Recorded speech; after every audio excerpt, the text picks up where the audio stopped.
The terminal buzzed with the usual chaos of a weekday afternoon at JFK International Airport. Rolling suitcases clattering against the floor, the ding of overhead announcements, and the chatter of travelers weaving between gates and coffee carts. The air smelled of jet fuel, fast food, and anxiety. And then, a bark. Sharp, sudden, arresting. Conversations halted mid-sentence. Heads snapped toward the sound. In the heart of the terminal, a trained German shepherd barked again, louder this time. His handler barely kept a grip on the taut leash. Passengers stumbled back instinctively, as if the bark were a gunshot. A little boy whimpered and buried his face in his mother's coat. The crowd parted like the Red Sea around a young woman standing alone. She stood frozen in front of Gate C-23, one hand gripping the handle of a roller bag, the other protectively hovering over her round belly. Her name was Ava Matthews, and though her body screamed mother, her eyes mirrored a child's fear. What's happening?" she whispered, eyes wide as the German shepherd growled low in his throat. The dog's handler, Mark Coleman, tugged on the leash. "Rex, sit, focus." But Rex wouldn't sit. His body was rigid, every muscle coiled like a spring. He barked again, deep insistent. Ava flinched. "Ma'am, I need you to step out of line," Mark said, moving between her and the other passengers. "This is standard procedure. My dog is alerting to something." Ava's eyes filled with panic. No, I swear I didn't do anything. I'm just trying to get home. I'm not hiding anything." Mark's voice remained calm, measured. "Then you've got nothing to worry about. But we need to check." Her knuckles whitened against the handle of her suitcase. "I'm pregnant. 7 months. I can't. I don't want to get hurt. Please. I promise you. We're just taking precautions." But Mark wasn't calm on the inside. Rex had never failed him. Trained in explosives and narcotics detection, the German shepherd had logged more successful alerts than any other canine in the department. But this alert, it felt off. Rex wasn't displaying the usual signs. He wasn't fixated on the bag or circling for a better sniff. He was staring at her. Not the luggage. Not the floor. Her. Mark guided Ava to a clear corner near a glass security booth, while other TSA officers cleared the immediate area. Tension rippled through the crowd like static electricity. Rex paced in a tight circle, ears pinned, tail low. Not aggressive, but undeniably on edge. Ava's voice broke through the air like a plea. "I just came to visit my sister in Queens. I'm flying back to Phoenix. I haven't done anything wrong." She looked down at Rex with tears brimming in her eyes. "Why is he doing this?" Mark crouched beside his dog, one hand gently brushing the thick fur on Rex's neck. "He's not doing it to you," he said. "He's trying to tell us something." Ava clutched her stomach. "I don't understand." Neither did Mark. He turned to his fellow officer. "Search her bag. Check everything. Let's rule out a false alert." The officer nodded and began unpacking Ava's suitcase. Rex whined. One by one, the contents of Ava's life spilled out onto the table. Neatly folded maternity clothes, a worn paperback novel, a travel-size stretch mark cream, and a half-eaten granola bar. No contraband. No odd odors. Clean, the officer said, frowning. Rex didn't stop pacing. Ava sank into a chair, trembling. "I don't understand. Why is he still barking? What did I do?" Mark looked at Rex, then at Ava. Something was wrong. He didn't need proof. He could feel it. Rex's bark had changed. It wasn't the crisp, sharp bark that signaled cocaine or TNT. It was something else. Something closer to desperation. Mark knelt in front of Ava, lowering his voice. "Has anything unusual happened lately? Pain? Dizziness? Any weird symptoms?" She blinked. I've been tired. But that's normal, right? I've had some back pain. But that's also normal in the third trimester. Wait. She pressed a hand to her belly. Something feels different. Then, without warning, Ava gasped at a sound escaped her lips. A strangled cry, almost animal. Her arms wrapped around her stomach as she doubled forward, eyes wide with terror. "Oh my God," she whispered. "It feels like I'm tearing open." Mark caught her before she hit the floor. "Medic," he roared, panic now in his voice. "Medic, Terminal C." Rex barked again, just once. Then he sat, stiff and watching, tail thudding against the tile. Ava's breathing was rapid and shallow. Sweat poured down her temples. "Something's wrong with the baby," she said, her voice barely audible. "Something's really, really wrong." 2 EMTs arrived within minutes, pushing a stretcher and barking questions. Ava's vitals were erratic. One medic glanced at the monitor and swore under his breath. BP's crashing, heart rate unstable. "Early labor?" someone asked. "No, too early," Ava murmured.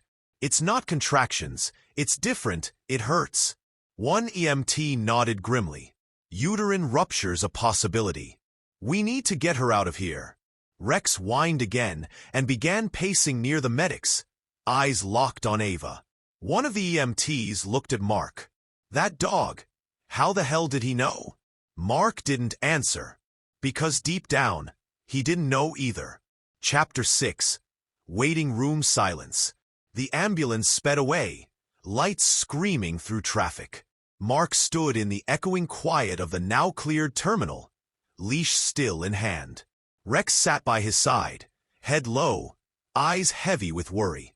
Later that evening, Mark found himself in the whitewashed waiting room of St. Luke's Emergency Medical. The antiseptic scent was sharp in his nose. Rex lay curled at his feet, tail twitching each time a door opened. A nurse stopped beside them. "You were the one with the pregnant woman? Ava Matthews?" "Yes. She's in emergency surgery. Placental rupture and internal bleeding. It's critical." Mark swallowed. "Will she make it?" "We're trying." The nurse knelt to Rex's level, her eyes glassy. "Your dog. He didn't just bark. He saved her." An hour passed. Then 2. Finally, the door opened. A man in scrubs stepped out. Mid-50s lined face, surgical cap askew. His expression was a mixture of exhaustion and awe. "Mr. Coleman?" "Yes. I'm Dr. Sorensen. I performed the surgery on Ms. Matthews." Mark stood slowly. "Is she?" "She's alive. So is her baby." He let that hang in the air like a miracle. "We were minutes away from losing both." Uterine rupture with concealed bleeding. There were no outward signs, no symptoms. Her vitals were normal earlier this morning, she told us. "It was your dog." Mark nodded, not trusting his voice. Dr. Sorensen looked down at Rex, who sat up slowly, ears alert. "In all my years," the doctor said, "I've never seen anything like it. That dog didn't smell drugs. He sensed something internal, something instinctual. That kind of detection isn't trainable. That's something else entirely." That night, Mark and Rex walked out of the hospital into a sky full of stars. The air had the chill of early spring. Taxis honked in the distance. Mark looked down at the dog beside him and said softly, "You knew. Somehow you knew." Rex bumped his nose gently against Mark's hand, tail swishing once. It was the beginning of a story that would ripple through the media in the days to come. But for now, it was just a man, a dog, and the knowledge that something unexplainable had happened.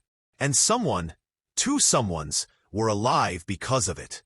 The hospital room was quiet, dimly lit by the soft glow of a single lamp on the far side.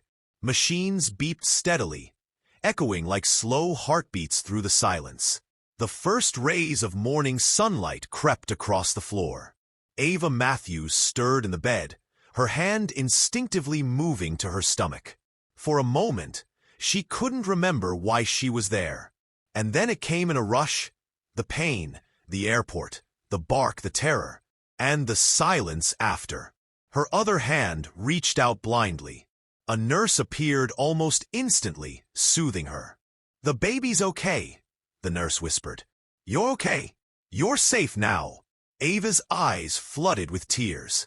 Then shakily she whispered, "The dog, where is the dog?"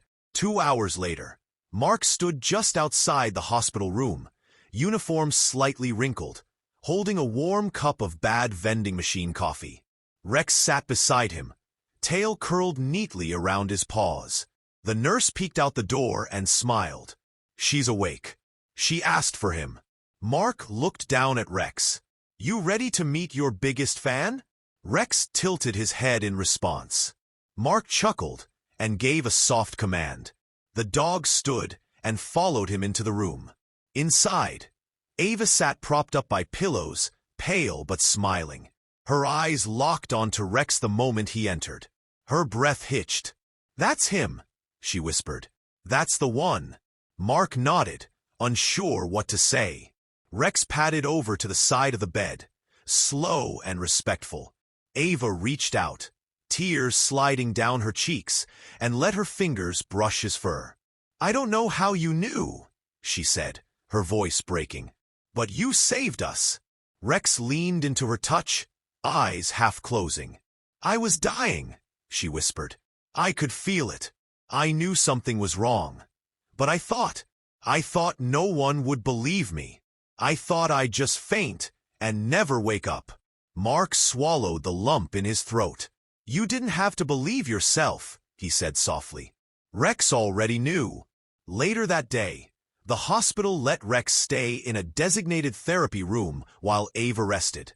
Mark sat beside his dog, scrolling through the growing number of messages on his phone. Calls from his captain, media requests, an email from Homeland Security. Rex had become a hero overnight. But to Mark, he was just being Rex. When the attending physician, Dr. Sorensen, came by again, he shook Mark's hand firmly. "I've worked emergency OB/GYN for 28 years, he said. "I've seen miracles. I've seen tragedies. But what happened yesterday? That doesn't have a medical category." Mark glanced at Rex, who lay calmly under the table, eyes alert. "You ever seen a dog alert to internal bleeding?" Sorensen asked. "No," Mark said. "Not like that. He's picked up anxiety attacks before. He's good at sensing distress. But this, he knew it wasn't labor or fear. He knew it was life-threatening." The doctor nodded slowly. "Dogs can smell chemical changes, adrenaline, cortisol, shifts in body temperature, even hormone spikes. But what Rex did, he responded with urgency, not training. That's instinct. That's empathy." Mark thought for a long moment. "Sometimes I forget he's not human." The doctor smiled. "Maybe you're wrong. Maybe he's better." A day later, before Ava was discharged, she asked to see Mark and Rex one more time. This time, she had something folded in her hand. It was a note, handwritten on hospital paper. She pressed it into Mark's hand. "I tried to write it 100 times. This was the only version I could finish." Mark unfolded it. Ava's handwriting was careful, a little shaky, but full of heart. "Dear Rex, I don't know how to thank someone who doesn't speak my language, yet somehow heard the loudest cry I've ever screamed. When the world looked at me and saw a threat, you saw something broken. You didn't bark to scare me. You barked to save me. And when everything inside me was falling apart, you stood your ground and made the world pay attention. Because of you, my daughter is breathing. Because of you, I'm alive to hold her. They call you a security dog, but you were never just security. You were my guardian, my angel. Thank you for not giving up on me, even when I almost gave up on myself. Ava." Mark folded the letter back up and slid it into his pocket, unable to speak. Rex, as if understanding, sat up and pressed his head gently against Ava's shoulder. Ava closed her eyes. Within 48 hours, the story went viral.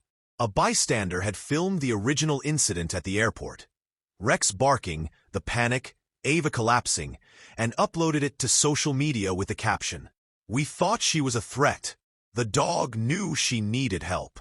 By morning, the video had 2 million views. By nightfall, 10.